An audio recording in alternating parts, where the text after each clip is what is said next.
I'm Dr. Liz.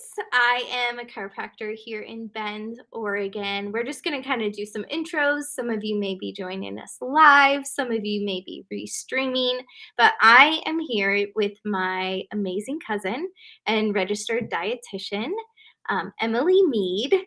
And if you're following anything of what I'm doing, you've seen I've interviewed my sister and now my cousin, because truly my family is the most supportive, incredible. So I want you to see my resources. And Emily has been a dietitian for years and years, and somebody who I really look to for expertise on a variety of subjects, especially when it comes to nutrition, because I have a lot of knowledge, but not that kind of expertise. So she's my go-to, and I'm so proud of her, and I'm so excited to have her on.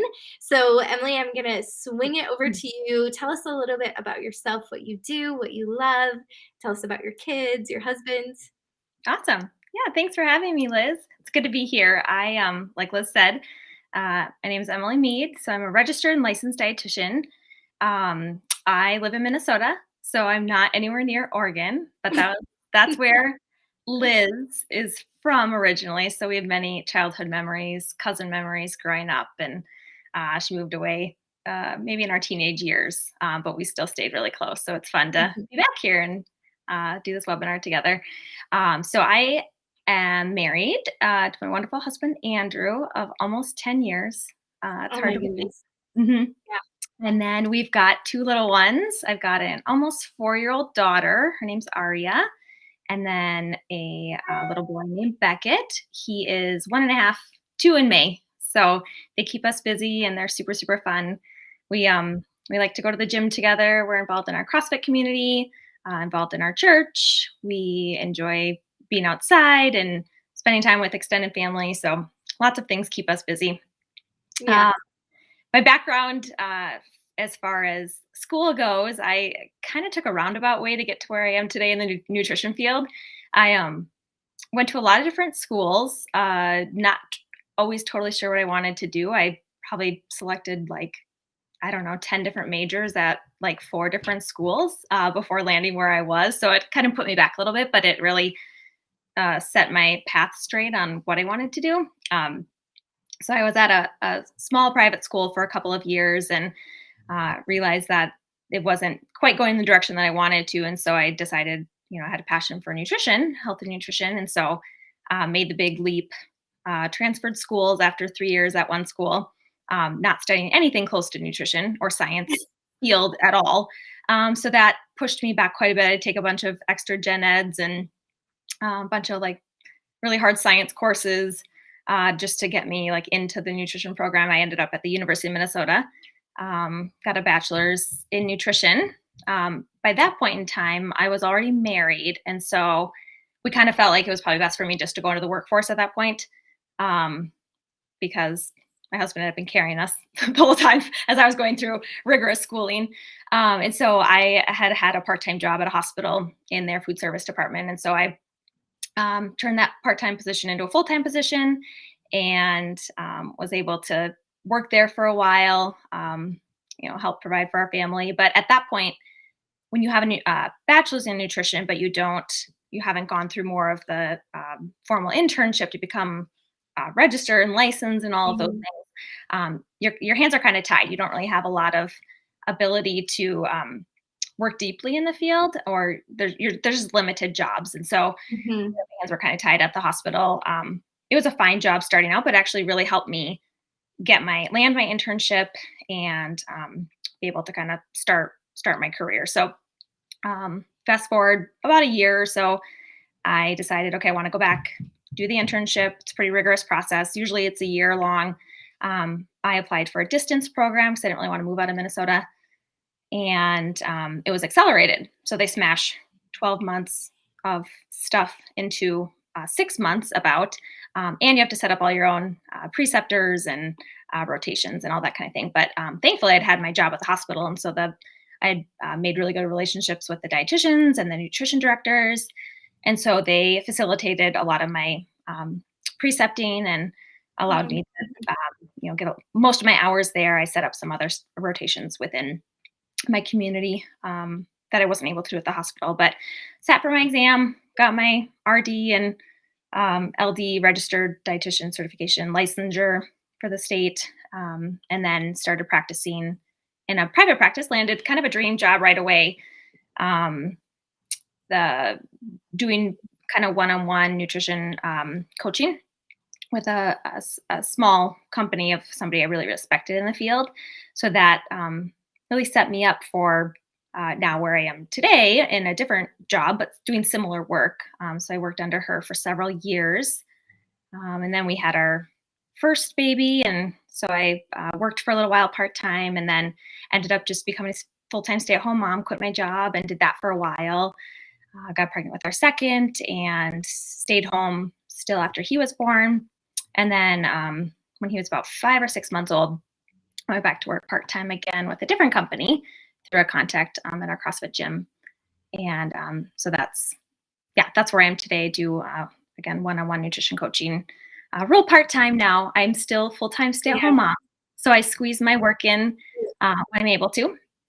It's all virtual, so I find the time during nap times, bedtimes, weekends. I have a wonderful husband who's got a flexible job enough where I can, be like, I've got a whole bunch of stuff I need to knock out. I'm going to go to the coffee shop. Can you be home with the kids? And usually he makes it work. So it's working, and I get the best of both worlds. I can still keep my head in the books and in the science, and nutrition's always changing. So I'm able to Yeah.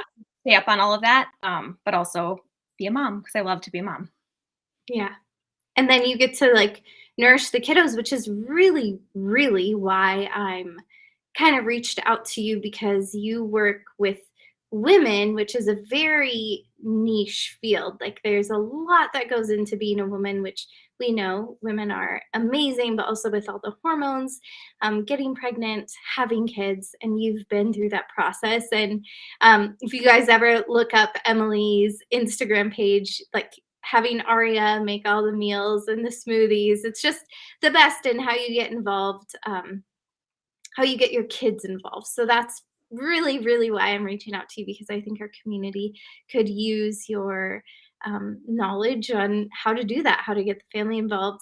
And really, tonight we're talking about the postpartum nutrition. So I kind of want to start with you talking about the most nourishing foods for postpartum. I know there's a lot of resources, but coming from you, what do you think? What do you recommend?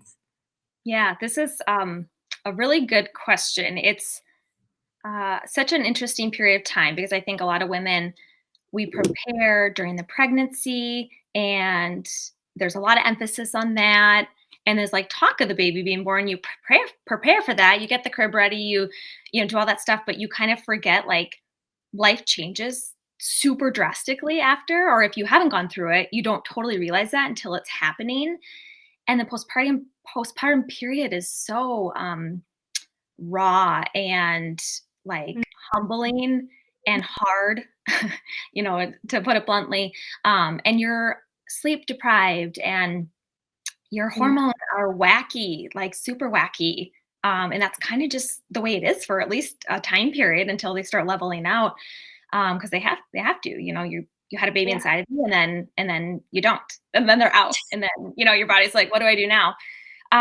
So, we forget like we still need to be nourishing ourselves during that time, but it's so hard because Mm, you're like pouring out 100% to your baby. And then any time left mhm, over, you're like, well, I also want to still be like a human and like get a shower mhm. in and, like spend time with my spouse or my other children if are a second or third Mhm. time mom. And so, but I do think it's so important to be focusing on some like really key nourishing foods because it can really make a difference in how you feel, your energy levels, your breast milk production if you choose to breastfeed. And it's so interesting because there's a lot of cultures, I would say almost every culture around the world has a really strong emphasis on this, way more than we do in the United States. And I Mm, there's this kind of period of time, they call it like the fourth trimester is the postpartum period, or some yeah. people call it like the first 40 days, where a lot of other cultures, Mhm. they see the value in providing like all the needs for mom and baby. So they're doing everything around the house. They're taking care of the older kiddos. They're doing Mm, everything so that mama can like essentially do nothing. I mean, she's doing everything, but not, not Yeah. doing all of the extra things. She can rest, recover. She can nurse her baby. And like, that's what she does for at least a month. That's super rare here. I don't know anyone Yeah. that really has done that completely. That wasn't my I experience. know one person. I know Amazing. one person, and that's it. I was astounded, and she bounced back so well, but yeah, it's Good not for her. common. Yeah, it's not common. I think you have to be intentional about it. But also, what you see in other cultures is this whole idea of warming foods. I know Mm, it's pretty well talked about, and there's kind of like trends in every culture. It might be different to that particular culture, depending on what they have provided to them agriculturally, what animal sources they might use as like protein sources. So it's different, but it's this whole idea of, warming soups and stews mm, and mhm, broths and teas, lots of tea. Like every culture has hot tea, warming teas, chicken broth, mm, boiled chicken in a broth. This whole warming idea is really nourishing to the body. Even beyond that, warming spices like cinnamon, um, nutmeg, things that are kind of have that like warming sensation in the body. Ginger is another one. mm. And so, there's commonalities, but it's different based on the culture. So I think that's a strong emphasis to look at in our culture in America, is how can we Mhm, be getting some of those warming foods in us. It could even be things like oats. mm. There's in traditional Nigeria's, they have like a porridge that they use. So again, it's different based on the region, but similar trends along Yeah. the same line.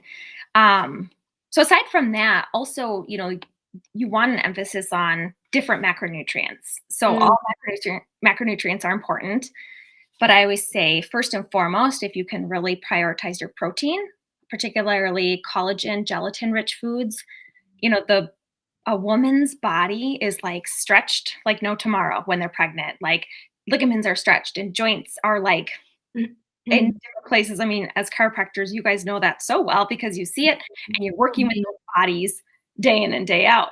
But it's Yeah. like everything's like stretched and like all wonky. You have the relaxin, and then you add the hormones, and then the postpartum hormones that are still going crazy. But yeah, it's a Yeah. beautiful time. Here we talk about the fourth trimester as a beautiful time to heal because there's so much that comes up postpartum or like during pregnancy, old patterns that you maybe forgot about. Like Emily played volleyball in high school and college, and now suddenly you're pregnant and you're like, wait a minute, like, what's this going on?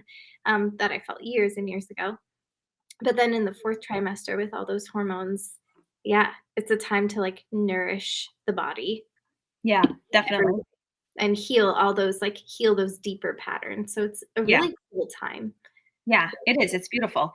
Um, and yeah, a lot of like just everything is like stretched out of proportion. So it's super important to like be fueling back in the things Mm, that are going to help like repair that yeah. damage. I mean, whether you have a vaginal delivery, a Mhm. C-section, some other type of surgical intervention, whether you tear, whether you get cut. I mean, to put it bluntly, like there's a lot of variances with childbirth. Um, and the body is put through the ringer. Like a lot of women say, the labor and delivery time is similar to running a marathon. Or depending Mhm. on how long the labor and delivery was, maybe it was 2 marathons, 3 marathons. Yeah. It's hard work, and so repleting a lot of those things that were stretched and just really, torn up, is really important. So, things like bone broth is like hallmark, most nutrient Love dense thing you can gravitate towards. Yeah. Really rich in collagen, Mhm. gelatin, uh, Mhm. electrolytes. You're going to get a lot of bang for your buck with something like bone broth, whether homemade or store bought. There's so Yeah. many resources on the market these days. You can just Yeah. about find anything store bought, and it's like really good quality. Sure, you might pay more for it, but I mean, you hear people who maybe had babies or for anything for that matter, nutrition related 20, 30 years ago. Like, we didn't have access to that. It's like we have so much at our fingertips. We do, yeah. Everything. I mean, anything you'd want. So Mhm. bone broth is really great. Also, things like pulled meats, things that are Mm, bone in, cooked for a long period of time, okay. bone in. You're gonna get those good nutrient dense things leaching out of the bones, out of the meat. Mhm. And trying to source higher quality animal foods is Yeah. obviously ideal. And if you can't, then you can't. Then you source what you're able to. Um, Mhm. you find what's available to you. But doing those, longer cooking periods of time, like stews and soups, Mm, crock pot, instant pot, things like that, that you're going to get a lot of those nutrient dense foods. Organ meats is another one that is kind okay. of people get averse to. But things like heart, liver, kidney. I mean, people call organ meats nature's multivitamin. Mhm. Don't really love the idea of it, but if you can find ways to sneak it in, you're gonna get, I mean, protein. How You're do gonna you sneak get it into your meals? Like, what do you make or add? So it's been a while since I've used liver. I Mhm. used to source beef liver from a farmer. I haven't got my hands on it in a while. Yeah. Chicken liver's more palatable, so I Mhm. I recommend starting with that. I For a while I used beef liver, and it is hard. I would say an ounce or two Mhm. to per 1 to 2 ounces per pound of meat is totally adequate because you get a lot of Okay. bang for your buck with just a real small amount. So mixing it into what you're already going to use a ground beef for. So taco meat, Oh, meatballs, nice. Yeah. pasta sauce, casseroles, shepherd's pie. What else would you use ground beef for? All of those. Pretty Yeah, much you had me anything. at tacos for the Yeah, ground beef, like yeah. yeah. It Like just if you can okay. kind of get it pureed up or like ground up, Mhm. kind of blended Okay. in, you're not really gonna see a change in flavor profile much. So Yeah. I think that's really beneficial for moms postpartum. I Absolutely. remember carrying this was going back to bone broth, but this memory just came to me. I remember bringing a couple of jars of bone broth to the hospital, and I Mhm. put it in the fridge. And Andrew, my husband, was so embarrassed. He like thought it was so silly. This was with our first, and I was like, "Well, I need that. Like that's so because I like used to make my own normally." And he goes, "This is so weird." Like he's like unpacking this whole cooler of stuff into the fridge, like while I'm just about to have a baby because everything kind of That happens. is so, so I'm like, brilliant. I need it. And so, bring him to the hospital with you if you have a hospital birth. And also with protein rich foods in general, you're also going to get a really high amount of iron. So Mm, iron yeah. is super important to replete. Um, Iron's just really important in pregnancy. And then postpartum, you probably had blood loss at some Mhm. point Yeah. in time during labor and delivery. um, your body has been your baby, I should say, has been pulling iron from you the whole pregnancy, and so you're probably pretty low in hemoglobin, iron, ferritin. If you're getting that checked, you're probably pretty low at the time of delivery, and then it continues to leach out of you. You have to be really intentional to replete it. So with things like organ meats and just protein rich foods in general, you're going to get a really good iron amount of iron as well. So That's it's also great. really important to replete, and you'll see that kind of come through in breast milk to a degree as well. Yeah. Yeah. Yeah, Absolutely. along with protein, healthy fat. I can preach this till the day I die. Healthy fat is so important for Yeah. lots of reasons. For women, it's important for just maintaining adequate calories because it's super satiating. You're going to get more calories per gram of fat than you do from carbs and protein. And so you're going to help boost the fat content in your breast milk. Again, if you choose to Mhm. breastfeed, your breast milk's going to be higher in some of those really great fat soluble vitamins like vitamin E, vitamin D, vitamin K. That's how those are absorbed through a fat source. So you're going to get Mhm. good amounts of those through breast milk. I'd say a really good heavy hitter that I always say, like, if you can be eating this as a new mom, like go for it and eat as many as you want. Eggs, a whole egg, like Mm. fat, you get good protein, and like eat the yolk too, eat it all. Like you might go Yeah. through 3 to 4 eggs a day. In fact, there was some research out of Southwest China that I was reading a while back, and they were saying that they recommended that their new moms consume, I think it was like anywhere from 8 to 10 eggs a day postpartum, Wow. milk supply to help with recovery. It's like that feels kind of excessive, Dang. but I mean, clearly the research is, it's there. And So pretty cost effective too. I feel like eggs. I mean, even if you get like local eggs, it's a great way. I know I love eggs. yeah. Yeah, Love me too. eggs. I think they're great for everybody and especially for new moms. And they're relatively easy. Yeah. We'll probably we're going to talk about that a little bit later too on, Yeah. quick things, but they're nice because you could hard boil up a dozen of them and just have them ready to go for snacks. You can, Yes. scramble up 3 to 4, within 5 minutes, or ask your partner Mhm. or spouse to do that for you. Yeah. It's, you don't have to be like a super elaborate chef to cook up eggs super quick. So I love, I love promoting healthy fat in the postpartum period. But just think about any kind of healthy fat. So, nuts and seeds, nut butters, avocados, avocado oil, olives, olive oil, dairy, if you can tolerate dairy products, full fat Mhm. dairy, coconut oil, coconut milk, things of that nature are all going to help get you enough calories. I talk so Mhm. much about that to women and just in general. A lot of times you just need to get in the calories because you like can't keep up with your hunger postpartum, Yeah. especially in the early days when like your milk is coming in, like you're ravenous all the time. And so fat's really satiating and it will help Mm. you up faster Mhm. than if you were just eating like carb Like rich things all the time. yeah. Yeah. Yeah. That's what I see most commonly, and I don't know if you wanna add any other foods to this, but, like, the thing I see in meal trains are just, like, pastas, pastas, pastas, which is really why I wanna talk about this, like, ways to nourish the body versus these, like, simple Band-Aid fixes, but we know how busy it is to be a new mom. And that time that takes and, like, I call it, like, baby TV because you're just fixated on this baby, and then you look and it could be 3 AM and suddenly 24 hours have gone by and you're like, "Wait, what happened?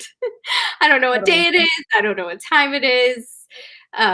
Like, what is time when you have a newborn, you know? So Yeah. what are some of your this is, like, a very common question that I hear a lot of, like, what are your most like go-to foods that are like quickest? What do you recommend, especially for people that are supporting new moms, like meal trains? I think you gave a lot of good examples of like nourishing meals that people can bring. But as a mama, what do you recommend? Say yes to the meal train. Like, don't think you can do it yourself. I Yeah, recently, a totally. couple of months ago, had a conversation with a friend, third time mom, and I was Mhm. like, "Should we do a meal train for you?" Or, I mean, I think I was like, "I'll be setting up a meal train for you." And she goes, "I think we'll be okay. Like, I think my husband will be able to do it." I'm like, "No, no, no, no. Like, you're gonna have a meal train. Like, how dare you say no?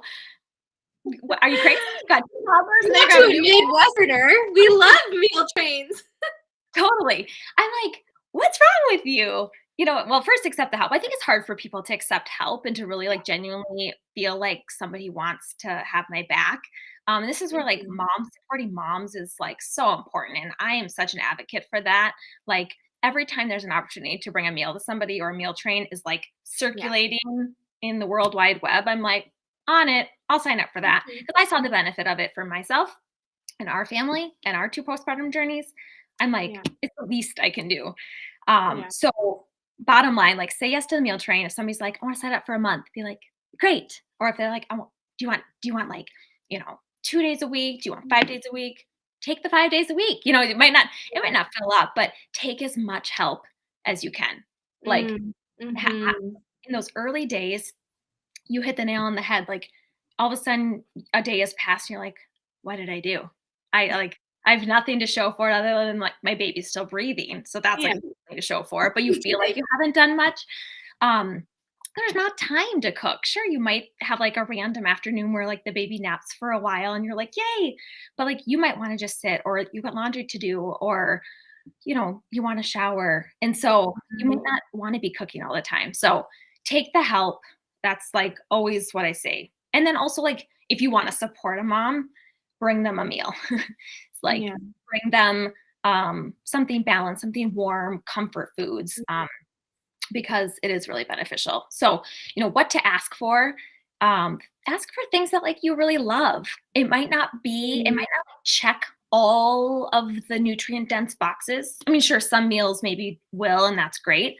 But like if you really love lasagna and like you don't want to make that for yourself or have a store-bought one, say that it's one of your favorite meals. I mean, people, there's ways to like make things more nutrient dense. Now, granted, not everyone knows those tools. So Yeah. might not pack their lasagna full of like grass fed, you know, beef and all sorts of like, you Chicken know, liver and yeah, and I'm totally adding that to all my meals now. yeah, yeah. But if you really love something, put it on there, especially if you don't want to make it or you don't feel like you'll have time to make it. Add it as like a favorites to your list.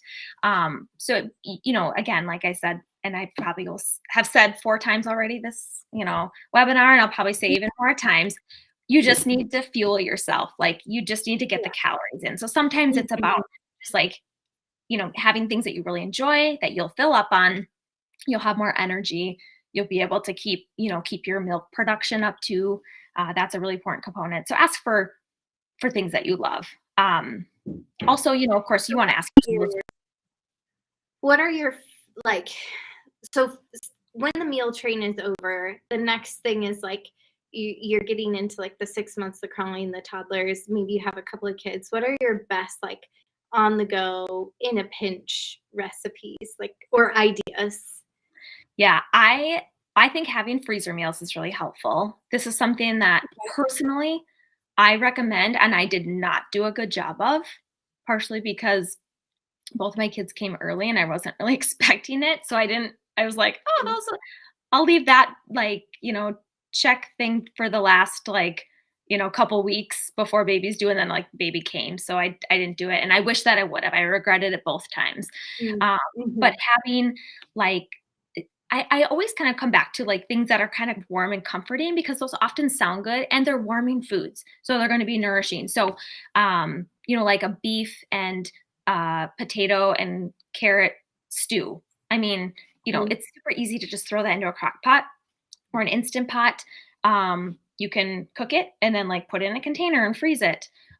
Or, again, it seems elaborate, but it really only takes like probably 30 minutes to prep. So you could even, you know, have the ingredients ready and throw it in and then it's ready at night. Um, Yeah. or things like soups. Anything that you can prepare. And I would say, again, if I were to do this over again, um, I would prepare a meal, maybe double it or one and a half it, and then just like take Mhm. that and freeze it and like kind of like That's a great build idea. that stash. Yeah. So we're big into like burrito bowls. Those Mhm. are very like forgiving. You can use any kind of meat, ground turkey, ground beef, chicken, Yes. um, pulled meats, pulled porks. Again, these meats are not that hard to just throw in a crock pot or an instant pot with some liquid and some spices and just turn it on. And then after a while, several hours later, shred it, add some taco seasoning or whatever kind of flavor you're going for, make some rice. And again, these types of things could be prepped in advance or can just kind of be thrown together. I think the burrito bowls are a great way to kind of, get a lot of bang for your buck. Like I said, like soups, we do a lot of soups. Mhm. Summer sometimes hard when it feels Yeah, I was really gonna hot. ask Well, that. want to Yeah. have that, so it's like kind of kind of a tough. You're like, that doesn't really sound good, but it is still nourishing to your body. Mhm. Another thing I think people don't always think of is something that you can eat with one hand. So many times Mm. you find yourself like you're ready to sit down to eat, and then like the baby's crying, they need to be fed like yesterday, and so you're like, okay, well I gotta feed the baby, but I'm also really hungry. I gotta feed myself. So a lot of moms, are kind of double dutying it. You're feeding with Mhm. one arm and you're eating with the other. So something that you can just like grab a Yes. sandwich. That's okay. Mhm. Fill it up with like tons of, nitrate-free deli meat and like throw Yeah. some, fresh veggies on it and, get a really good and hefty hamburger rolled up taco, something that's easy to grab, or of course, easy to just kind of one fork it or cut things with a fork. Or You're getting real. Yeah. yeah, I mean, because this like I have such vivid memories to all of these things in the early days postpartum. I remember my husband cutting up so many plates of food for me because it was like Yeah. the baby's got to be fed. So I'm like, honey, can you cut that up? So he'd cut up whatever it was, cut it all up, so I just could sit there, nurse the baby. He's the best. He's awesome. He is I know awesome. you mentioned boiled eggs too. That's a great one that I totally Yeah. spaced out about. That would Yes. be a great little snack to Well, bring a mama. yes. And How there's it's easy, yeah, or, egg muffins, that's another one that I'll bring to oh, new yeah. moms or just anyone that, like, needs a meal. Egg Mhm. muffins, you can throw in, breakfast sausage, Yeah. veggies, Yeah. onions, lots of again, they're kind of, you can mix and match the ingredients in those, or regular muffins, those, again, can be pretty nutrient dense depending on the ingredients that you add to it, so, again, it's kind of that one-handed deal. Yeah. Um, yeah. That's great. Another thing too, and I think like I know we want to wrap up. It's about 30 minutes, but do you have any recommendations for milk production? Like any foods that help increase and support that cuz it's quite a journey for moms. Yes. I always say before I always like say back the train up a little bit. Mhm. Yes, there are foods and yes, there are supplements that I would say are more anecdotal than Okay. backed in research. That's kind of at this point in time, there's not like a ton of scientific evidence on a lot of those. They call them Mhm. galactogogulins, Okay. galactagogues, which are um, milk-inducing foods or foods Yeah. that would increase milk production, more anecdotal, so kind of personal experience, but nonetheless. So I kind of back it up a little bit, and I say, okay, are you eating enough? Get Mm, in the calories, get yeah. in the protein, fat, and carbs, fiber, get it all in. Like adequately eat. If you're not eating adequately or hitting, they say, typically recommendations are 500 calories more than Yeah. pre-pregnancy, That's huge. or Yeah. 200 calories more than what you were consuming during pregnancy. Because they Okay. kind of say like about 300 calories more than normal during pregnancy, and then an additional 200, so a total of 500. So if you're not getting that in, or you don't feel like you are, focus on that first. Because Mhm. if that's not happening, no other little changes are necessarily going to make a difference. So get in those calories, drink enough, get in the water, Mhm. Mhm. because breastfeeding like dries you out. It just does. Like you get really dry, your lips get dry, your skin gets dry. Get in 100 ounces, 150 ounces of water a day. If you're not getting that in, focus on that. So focus on Mhm. adequate food intake, focus on water intake. And then from there, I would even put the recommendation of just supply and demand in general. I know you had a lactation consultant here Mhm. recently. I didn't get a Yeah. chance to catch that, and I don't know if they talked about Okay. this, but the more that supply, the more the demand is, the more you're going to have that supply. Yeah. So, if supply is a little bit, you're not sure about it, get in some extra pumping sessions. I had to do this Mhm. personally. Pump Mhm. after you breastfeed, kind of really like make sure you get everything out, and then that will elicit a more of a, Yeah. um, supply and demand again. So that also would kind of come before that's the specific list. But then from there, um, some specific foods that I would say are kind of anecdotally in research would be, or for herbs, chamomile, which also Mhm. has been shown to reduce postpartum depression. So kind of birds with Great. one stone there, especially if you're consuming it regularly. Helps with sleep too, so nice to Yeah. take in the evening time. And then things that are there's like common mother's milk teas in there. So there's things like fennel, nettle, fenugreek. So those are probably the top three herbs. There's some other ones too, but that are in a lot of those mother's milk teas. Mhm. Love the taste of them, but there's also herbal like supplement forms of those that could be taken if you feel like you're checking the boxes of the other things. You could Yeah. take some of those. Um, Food wise, again, there's kind of mixed stuff out there on this, but research kind of shows brewer's yeast. Okay. This isn't yeast made for bread, but a different kind of brewer's yeast. You can get it like in tubs.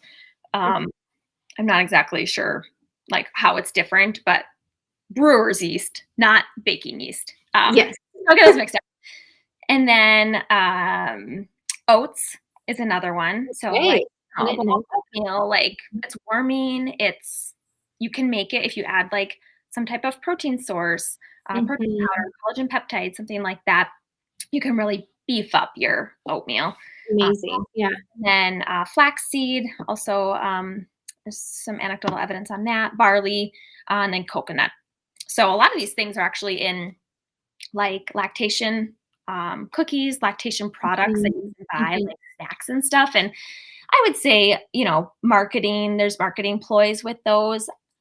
I don't know how well they work, but I always say, like, if it's going to help you just get a snack in and fuel up to get, again, not to beat a dead horse, but to get your calories up, um, Mhm.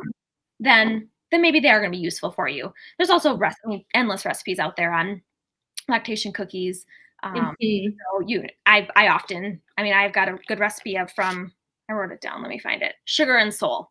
If you type Okay. in Google lactation cookies from Sugar and Soul, I've used that recipe like at least a half a dozen times for myself.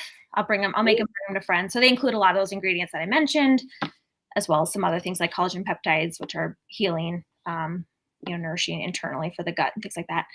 And healing. So that could be, kind of it's basically dessert, but Yeah. if it's also Well, good, but it's great. It's like warming and sweet and yeah, has all the herbs and yeah, really supporting right, milk supply and calories. So yeah, I yeah, love that you listed all the things that you did, like eating enough, making yeah. sure you're eating good food, quality food as much as you can. Snacks Mm. too. I would say like get this. You need your meals and like your good nourishing big things, but you need your snacks too. Like Yeah. plant bars around. I mean, obviously, like Yeah. real whole food from the refrigerator, like is great. Get your fruits and vegetables and like cheese and olives and some of those good avocados. Get those in, but like bars are really convenient. There's a lot of great ones out there. I had like Lar bars everywhere around Yeah. the house when I was breastfeeding. I'd go to like the pantry at 3 in the morning and be like, "Oh, I'm like so hungry. This bar's like really hit the spot." So they're I helpful. saw that as like a tip for new mamas is like create a secret like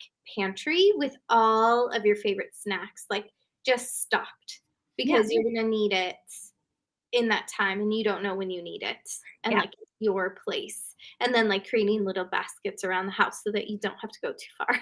definitely. It's like Easter Cool. for new moms. I love Yeah, that. yeah. That's amazing. Um So I I know you have to go because you're a mama and you have kids to put down to bed, but who would be you're taking people case by case, but who would be your best client to work with if somebody's wanting to reach out to be like, okay, I need a little bit more guidance. I really want somebody to work one-on-one with me. Who do you generally see with your expertise and how could they reach you? Yeah. I see mainly women, Okay. in typically women in the childbearing years or perimenopausal is probably my most common clients that I see. I have worked with menopausal women and I have worked with teenagers. Mhm. However, typically kind of that 25 to 45 age range for women. I see a lot of women with hormonal dysregulations. Okay. Um, that kind of runs the gamut. I'll kind of leave it at that. But I've got quite a bit of experience working with women in that realm in the past, and I do so now as well. I also work with athletes. So originally, the company that I started working with, our main clientele were CrossFit athletes. Now Mm, when they mhm, brought me on board, we kind of expanded our client population to kind of reach more women. Um, mhm. in their childbearing years and hormonal things going on. So we kind of expanded it that way. But I do work with athletes as well, CrossFit athletes and things like that. So Yeah, awesome. And yeah, I love your Instagram because I know you have a lot of stuff on there. So how can they reach out to you? Or what's the best way? Website or yeah, Instagram? yeah. So well, I'm not as active on my social media anymore. In fact, I just came I off guess of maybe that's a your personal. 3 month hiatus. Sorry, I'm giving out your personal info. No, no, no, no, no, no, no. That's okay. But I mean, of course, I mean, it's I've got nothing to hide. I'm just not super active on there. So if you're looking like for nutrition content, it's kind of more like kids stuff at this point. But the company that I work for is called the Core Method. So that's Okay. KOR Mhm. Method. We've got a website, we have an Instagram. We all contribute to the Instagram page. So I'd say Oh, most of great. my like Yeah. um, professional content goes onto that page, and just more of the fun kid stuff goes onto my personal page. But our website is thecoremethod.com. And so you can read more about our company. You can read the coaches' bios, learn more about me. And then that would be a place to fill an application. And we could get in touch with you on, if you'd be a right fit, or if you'd maybe be a right fit for another coach on our team, or with myself. So yeah, that would be a good next step. And then Amazing. our Instagram handle is at the Core Method. So Cool. yeah, Amazing. Well, thank you so much. Anything you want to add, or do you feel complete? I don't think so. I guess what I would say, I know you guys work with a lot of pregnant moms, especially for the first time Mhm. mom. Um, like, I guess I would just say, and to all the moms, honestly, when I became a mom, I was like, moms are amazing. This is such Yeah, hard work. Like, yeah. I had no idea. I was like thrown, and I had been around a lot of moms, and I had like Mhm. nannied and babysat and did all the things. Nothing compared to like the learning curve of being a mom. So like, go you, you're amazing, and like do the best that you can. Trust your instincts. Hmm. Like, you are like a superwoman. That's what I'd Ex say to all the moms. I love it. Well, Yeah. you are amazing.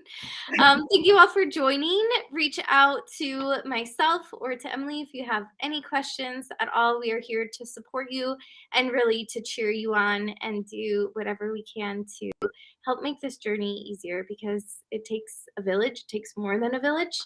And yeah, thank you, Emily, for sharing all of your expertise and your tips and tricks. I know I'm going to save a lot just for myself. So I think it was very valuable.